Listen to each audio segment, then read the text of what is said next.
2002 e 2009 havia um gênero que estava extremamente em alta e o seu nome era MMORPG. Em geral, essa sigla significa RPG Multiplayer em Massa. E aí, vocês que não conhecem, perguntam: tá, Carme, mas o que isso significa? Então, pra mim, MMORPGs são literalmente jogos que você customiza seu boneco, suas habilidades, no limite que o sistema permite, é claro. E em alguns casos, até mesmo sua própria história. Assim como no Albion Online, um MMORPG sandbox, você escreva sua própria história. Não, peraí, eu não tô sendo paga pra isso! Oi gente, aqui quem fala é a Kalimi e no vídeo de hoje a gente vai falar sobre a minha jornada com MMORPG. Então, pega uma pipoca, fica confortável e vem comigo. Quando eu era criança, eu e a minha irmã, a gente acabou ganhando um PC. E tipo, a gente amava jogar vários jogos nele. Tinha o Tarzan, que veio instalado, o Pokémon, que veio num CD da época que não me permitia salvar. Mas sem dúvida alguma, o que mais ganhou os nossos corações foi um MMORPG chamado Tom. Pra quem não sabe, esse foi um jogo criado pela própria Disney, e nele você era um personagem de cartoon que literalmente combatia robôs malvados. Mas o diferencial de Tom não era um sistema com habilidades, com efeitos espalhafatosos, ou cutscenes com sangue realista, ou coisa do tipo, mas sim que ele era um RPG infantil, que fazia você até soltar um riso bobo enquanto jogava. Os ataques dos personagens não eram golpes de magia ou coisas mirabolantes, mas sim piadas, tipo jogar uma torta na cara dos outros, colocar bolinhas de gude pra alguém tropeçar, ou até mesmo cair um piano do céu do nada na cabeça dos caras. Tudo isso destruiu os Kogs, que eram esses robôs que interpretavam pessoas adultas e corporativas. Quando você tomava dano, você não perdia a sua vida ou PV, mas sim pontos de risada, que meio que eram o quanto seu personagem era feliz. Além disso, era possível ser aumentado de diversas formas, seja por missões, pesca, jardinagem e etc. Então quando você perdia todos os pontos de risada, seu personagem era mandado de volta pro playground, onde você poderia recuperar ele consumindo casquinhas, flores ou até estrelas do mar. Sobre ficar forte dentro do jogo, era algo muito bobo. Se você quisesse fortalecer algum tipo de piada, era só você utilizar elas sem parar, e a partir disso, você desbloquearia uma mais forte posteriormente. Esse sistema, apesar de simples, fazia você, mesmo sendo um tom inicial relativamente fraco, caso você especializasse em um tipo só de piada, faria dar um dano absurdo. Você perderia no quesito flexibilidade, mas ainda assim seria bem útil. Desse modo, Tom foi literalmente o jogo que abriu as portas pra mim sobre MMORPGs. Ele me fez me divertir muito e certamente vai ficar pra sempre na minha lembrança. Inclusive, tem até certos momentos do ano que eu chamo a minha irmã pra rejogar juntas, porque agora a gente não precisa mais dividir o mesmo computador. O próximo nessa lista foi o meu favorito por grande parte da minha vida. Eu nunca cheguei a pegar níveis absurdos ou coisa do tipo, mas eu amava muito Grande Fantasia. Ele era um MMO bem simples, ele tinha gráficos de anime bem fodas pra época que eu joguei, tinha uma quantidade de classes absurda e a trilha sonora pra mim era fenomenal. É óbvio que não se compara aos jogos da atualidade, porque acabou ficando preso no tempo, tipo, as músicas dele não chegam aos pés do Expedition 33, e não tem definitivamente a flexibilidade da história de Baldur's Gate 3. Mas, naquela época, a única coisa que me importava era eu alcançar a minha classe de sábia, que naquele universo meio que era a druida, e poder me transformar em animais. Tipo, pra mim isso era a coisa mais revolucionária do mundo. Como assim eu poderia literalmente virar um lobo, uma águia ou um gorila? Tipo, era algo foda demais pra minha cabecinha compreender. E pra me acompanhar nessa jornada, eu tinha o melhor companheiro de todos os tempos, o meu Sprite. Pra vocês que não sabem o que são essas criaturinhas, basicamente eles são os seres que nos davam poder. E eles fabricavam armas e armaduras pra você, e também poderiam te dar buffs, claro, se você invocasse eles na batalha. Poderia aumentar o seu nível de duas formas principalmente, seja por fazer missões da história, ou focar em derrotar dungeons. E ambas eram relativamente muito boas. Os equipamentos mais fortes adivinham de três formas principais. Os equipamentos dropados por monstros e de recompensas de missões. Os fabricados por sprites, os conseguidos na arena de PVP. Eu nunca fui uma pessoa que gostava tanto de PVP, tipo assim, me julguem, mas eu não gosto de PVP e eu acho a coisa mais chata em MMORPG. Ah, mas você joga LOL. Não falamos sobre esse jogo horroroso. Que nojo. Mas, resumindo, o jeito que Grande Fantasia me marcou foi mais pelos mobs. Alguns eu achava fofos, outros assustadores e outros extremamente fodas pra caralho. Além de dar uma capacidade de explorar o mundo e enfrentar dungeons que eu nunca achei que eu conseguiria e de utilizar magias extremamente criativas pra época. Tipo, eu poderia literalmente fazer um monstro virar uma árvore e lutar por mim. Bom, agora vamos pra um mais conhecido. Grand Chase. Esse aí muitos de vocês conhecem, porque fez parte da infância de muita gente. Nele, diferente dos outros, você não criava seu personagem. Você usava um personagem que o jogo disponibilizava. Tem inicialmente 4. A Elesis, a Lyrie e a Army. Aí vocês falam, tá, mas como assim tinha 4? É porque posteriormente acabou vindo a Lyn, que era uma personagem que era brasileira, mas tinha referências coreanas e algumas coisas japonesas e chinesas. E aí eu fiquei tipo, oh my god, é tanta coisa, what the fuck? Ah! Esse Advent Tão em Grande Fantasia foi um jogo que eu demorei pra jogar porque eu não tinha uma placa de vídeo e ele não rodava no meu PC da Xuxa. Tanto que eu procurei tutoriais um dia pra rodar Grand Chase sem placa de vídeo.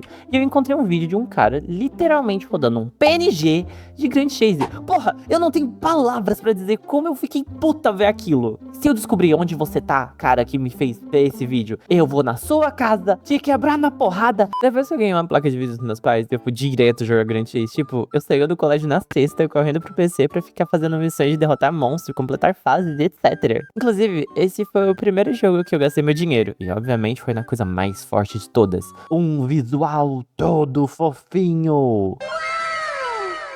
Oxi. Vocês queriam o quê? Que eu fosse pra uma luta contra literalmente um dragão, utilizando uma armadura? Ah, por favor, conta outra. É óbvio que eu precisava ir bonitinha. No Grand Chase, o método de ficar mais forte era completando fases 2D. A gente ganhava algumas habilidades e também, conforme progredimos no jogo, a gente poderia alternar entre as 4 classes dos personagens. Atualmente, o jogo se tornou mais amigável, por exemplo. A gente não precisa mais ficar fazendo missões pra desbloquear novos personagens e a gente pode começar com qualquer um. Entretanto, o jogo perdeu um público imenso, pois em 2015 teve o fechamento dos servidores brasileiros. Então, por causa da lentidão de comandos e dificuldade em usar outros servidores, os jogadores de Grand Chase ou migraram para outra franquia de MMO ou mudaram seu gosto para um gênero diferente, por exemplo, MOBA, que na época o LoL estava em constante ascensão. Porém, esse vídeo é sobre MMORPGs, então sobe daqui, LoL, vaza! Antes de falar do queridinho que veio pra substituir o Grand Chase e que fez parte da minha infância, mas que ocupou 90% da minha adolescência, eu queria fazer algumas menções honrosas. O primeiro é Dofus 2. Esse eu joguei por pouco tempo, porque apesar de eu adorar o sistema de turno e literalmente a batalha ser muito estratégica, eu era bem criança quando eu joguei ele, e naquela época minha mãe não me permitia gastar dinheiro com jogos. E o fato de Dofus ter assinatura não me deixou explorar o suficiente do universo, porque eu só podia ficar brincando no mapa inicial, então eu nunca cheguei a entrar naquele universo. Eu gosto de dinheiro. Porém, eu não tiro crédito dele, de ser um bom RPG. Nice. Depois veio o pior RPG do mundo. E pra mim é RuneScape. Eu não sei se é porque a aparência do jogo não era do meu agrado, por ser muito feio, ou se derrotar monstros não era a principal fonte de renda do jogo. No fim, eu só joguei esse porque na época um ex-namorado meu me apresentou como se fosse um RPG foda pacas, mas aí, conforme eu joguei, eu só fui me decepcionando mais e mais. Agora, falando de um dos maiores pilares da minha personalidade, Digimon. Sempre foi uma franquia que eu acompanhei o anime, e eu amava demais. Porém, eu nunca tive nenhum jogo da franquia, até que eu descobri Digimon Masters Online. Cara, foi fenomenal explorar o mundo digital e poder ter meu próprio Digimon. Entretanto, uma coisa que me frustrou demais nele, o meta e o pagar para ganhar. Tipo, eu até poderia ter uma Rosemon, mas ela nunca daria o dano de um Digimon pegado por cash. E isso me frustrou muito, porque dava pra ver o abismo de poder entre Digimons que eu tanto amava e os que eram modinha. Então, sim, essa é uma indireta pra você, Agumon e Gabumon. Tirando esses problemas, o Digimon Masters me rendeu boas horas de jogatina e era muito massa ver o meu Digimon ficando mais forte e evoluindo. Se quiserem, eu trago a minha história com o Digimon em outro vídeo, mas agora voltando. E por último, mas não menos importante, teve o Ragnarok. Eu sei que muita gente ama esse jogo, mas sinceramente eu nunca fui muito fã ou me diverti com ele. Eu sempre achei os gráficos bem feios, pra falar a verdade, então nunca me atraiu o suficiente pra eu querer jogar horas e horas. Eu até assisti o anime e me deu um pequeno ânimo pra jogar, mas assim que eu baixei o jogo, eu comecei a fazer as coisas, só não conseguia gostar, então eu entendo que ele fez parte de muitas infâncias, mas sendo bem sincera, ele nunca me cativou. Não, calma. Não é porque eu falei mal do seu jogo favorito da infância que você tem que pegar um cano de PVC pra sentar na minha cabeça. Enfim, chegamos no meu queridinho Elsword.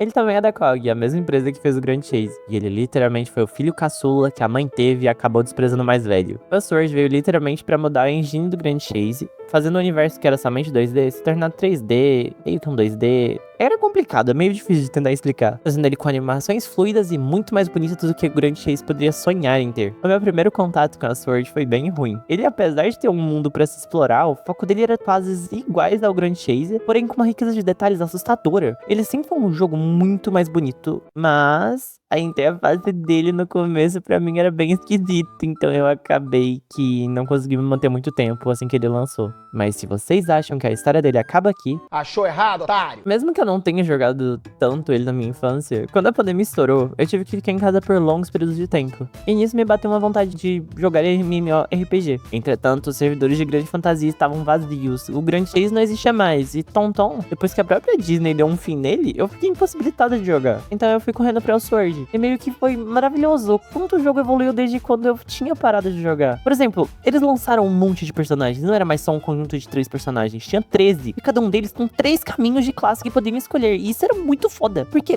dava uma gama de possibilidades imensa. E sendo bem sincera, a que mais me conquistou foi a Ara. Ela era uma lanceira com o espírito da raposa dentro dela, e o caminho que eu escolhi pra ela foi o da Atsara. E ela meio que opta pra aprimorar as habilidades de lança em batalha. E cara, eu joguei tanto esse jogo. Eu conheci diversas pessoas que naquela época foram companheiros e amigos que me faziam esquecer dos problemas que o mundo tava passando. E, sinceramente, deu uma origem a momentos muito bons. Eu nunca me diverti tanto numa época quanto naquela. Eu passava dias na frente do PC jogando as mesmas fases pra conseguir itens melhores, ficar mais forte e etc. Mas com a companhia, tudo aquilo que na teoria era pra ser maçante e tedioso, tornou divertido e legal demais. Infelizmente, depois que a pandemia acabou, com ela se foi o meu tempo livre. E o jogo que eu tinha que gastar horas do meu dia pra me manter forte foi todo pro espaço.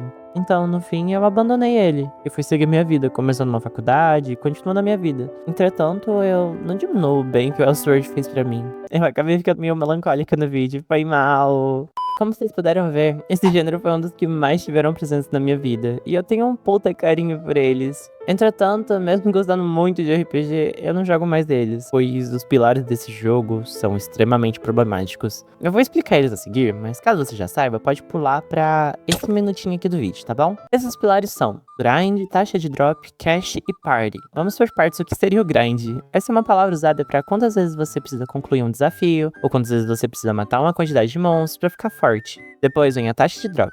Sempre que você completa um desafio ou derrota um boss, se você tiver sorte, você pode conseguir um item muito forte, dependendo do MMORPG. Depois vem o cash, que literalmente significa dinheiro que você gasta no jogo. E party é só você ter amigos que jogam o mesmo jogo que você, ou só companheiros. Tendo explicado cada pilar, o problema de MMORPGs em geral é que eles simplesmente demandam as pessoas optarem por 2 caminhos. Ou fica gastando dinheiro pra ter itens bons, e caso você não tenha uma condição financeira boa, isso se torna insustentável, ou segue pelo caminho de refazer o mesmo desafio centenas ou até milhares de vezes até conseguir itens pra ficar minimamente mais forte. E às vezes nem assim você consegue. Tem que parar pessoas que gastam dinheiro no jogo. E aí você se pergunta, mas é tão importante assim você ter um personagem forte? Infelizmente, se você quer aproveitar todo o conteúdo do jogo, sim. E se você não é forte, você não consegue ir pra próxima fase ou área, então literalmente você fica preso por ser fraco, e isso é muito frustrante. E a outra maneira de burlar isso é com um amigo ou jogador ajudando você. Porém, se você não tem amigos ou o servidor não tem pessoas, não tem essa escolha, e aí você fica em uma espiral de tentar ficar mais forte, mas não conseguindo, e ainda assim não podendo aproveitar todo o jogo porque você não é forte o suficiente.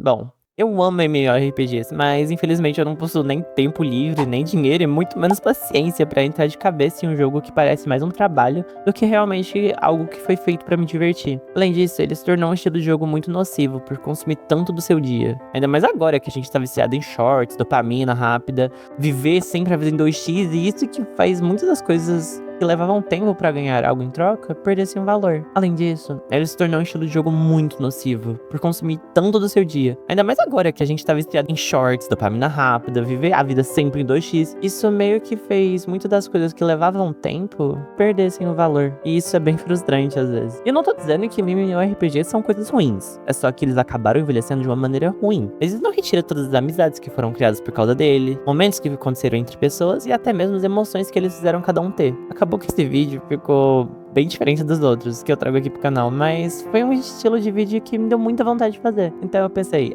por que não? Então, essa foi a minha opinião. Se você discorda de algo que eu disse ou quiser falar sobre as experiências com MMORPGs, comenta aí no vídeo. Eu vou adorar ler, e se puder se inscrever e deixar um gostei vai me ajudar demais a manter a frequência. Caso queira trocar uma ideia ao vivo comigo, eu tô sempre de sábado a domingo lá na Roxinha. Então, aparece por lá, você vai ser muito bem-vindo.